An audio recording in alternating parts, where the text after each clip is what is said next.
Hi ನಮಸ್ಕಾರ. ಇದು ನನ್ನ ಎರಡನೇ ವಿಡಿಯೋ.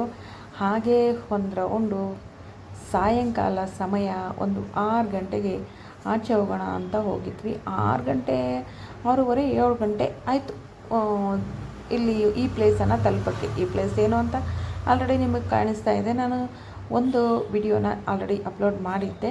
ಈ ಜಿ ಟಿ ಮಾಲ್ಗೆ ಹೋಗಿದ್ವಿ ಬೆಂಗಳೂರಲ್ಲಿ.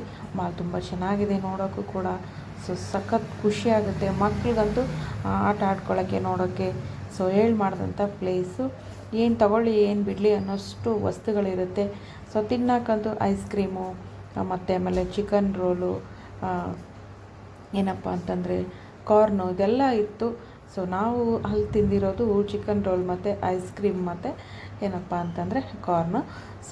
ಸಖತ್ತಾಗಿತ್ತು. ತಿರುಗಾಡ್ಕೊಂಡು ಹಾಗೆ ಸ್ವಲ್ಪ ನಮಗೇನು ಬೇಕು ಅದನ್ನೆಲ್ಲ ತಗೊಂಡು, ಮಕ್ಕಳಿಗೆ ಬಟ್ಟೆಗಳು, ಟೀ ಶರ್ಟ್ಸು ಮತ್ತು ನೈಟ್ ಪ್ಯಾಂಟ್ಸ್ ಎಲ್ಲ ತಗೊಂಡು ಅಲ್ಲಿ ಮಾಲಲ್ಲಿ ಓಡಾಡ್ತಾ ಟೈಮ್ ಹೋಗಿದ್ದೇ ಗೊತ್ತಾಗಲಿಲ್ಲ. ಏನಂತಂದರೆ ಬಿಸಿಲಿರೋದಿಲ್ಲ, ಏನೂ ಇರೋದಿಲ್ಲ. ಒಳಗಡೆ ಎಷ್ಟೊತ್ತು ಓಡಾಡಿದ್ರೂ ಕೂಡ ಸಮಯ ಹೋಗಿದ್ದೇ ಗೊತ್ತಾಗೋದಿಲ್ಲ. ಮತ್ತು ಮನೆಗೆ ಬೇಕಾಗಿರುವಂಥ ದಿನಸಿ ಮತ್ತು ಎಲ್ಲನೂ ತಗೊಂಡು ಸುತ್ತಾಡ್ಕೊಂಡು ಬರೋಷ್ಟಾಗಲೇ ಸುಮಾರು 10 ಗಂಟೆ ಆಯಿತು. ಹೋಗಿರೋದು ಒಂದು 6 ಗಂಟೆ 6:30ಗೆ ಮನೆ ಬಿಟ್ಟಿರೋದು.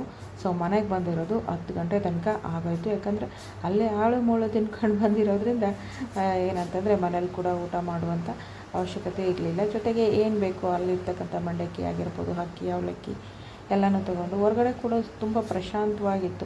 ಅಲ್ಲಿ ಜನ ಜಿಗಿ ಅಂತ ಇದ್ದರೂ ಕೂಡ ಏನೋ ಒಂಥರ ಖುಷಿ ಆ ಪ್ಲೇಸಲ್ಲಿ. ಎಲ್ಲ ಮುಗಿಸ್ಕೊಂಡು ಬಂದಾದಮೇಲೆ ಮತ್ತು ಬೆಳಿಗ್ಗೆ ಏನಪ್ಪ ಅಂತಂದರೆ ಬೆಂಡೆಕಾಯಿ ಪಲ್ಯ ಮತ್ತು ಜೋಳದ ರೊಟ್ಟಿ, ಜೊತೆಗೆ ತರಕಾರಿ ಸಾಂಬಾರು, ಮೀನ್ಸ್ ತರಕಾರಿ ಅಲ್ಲ ಸೊಪ್ಪು ಸಾಂಬಾರು, ಸಾರಿ ಬೈ ಮಿಸ್ಟೇಕಾಗಿ ತರಕಾರಿ ಅಂತ ಹೇಳಿದೆ, ಸೊಪ್ಪು ಸಾರು.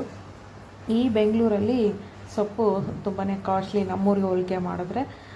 ಹಾಗಾದರೆ ನಿಮ್ಮೂರು ಯಾವುದು ಅಂತ ನೀವು ಕಮೆಂಟ್ ಮಾಡಿದ್ರೆ ನಾನು ಖಂಡಿತ ಕಾಮೆಂಟಲ್ಲಿ ಹೇಳ್ತೀನಿ. ಈಗಾಗಲೇ ನಮ್ಮ 1-2 ಚಾನಲ್ಗಳಿದೆ, ದಯವಿಟ್ಟು ನೋಡಿ ಸಪೋರ್ಟ್ ಮಾಡಿ. ಹಾಗಾದರೆ ಬೆಂಗಳೂರಲ್ಲಿ ಯಾರಿದ್ದಾರೆ? ಬೆಂಗಳೂರಿಗೆ ಯಾಕೆ ಬಂದಿದ್ದೀರಾ?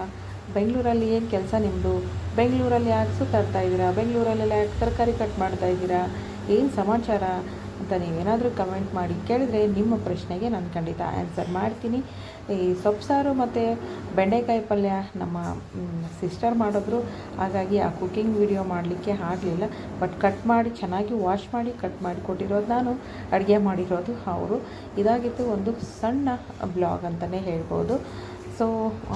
ಇದೇ ರೀತಿ ಸಾಕಷ್ಟು ವಿಡಿಯೋಗಳನ್ನು ನಮ್ಮ life style, life journey, travelling ಆಗಿರ್ಬೋದು, ಕುಕ್ಕಿಂಗ್ ಆಗಿರ್ಬೋದು, ದಿನನಿತ್ಯದ ಡೈಲಿ ವಿಡಿಯೋಸ್ಗಳನ್ನು ಅಪ್ಲೋಡ್ ಮಾಡ್ತಾ ಹೋಗ್ತೀನಿ. ಸಬ್ಸ್ಕ್ರೈಬ್ ಮಾಡಿ.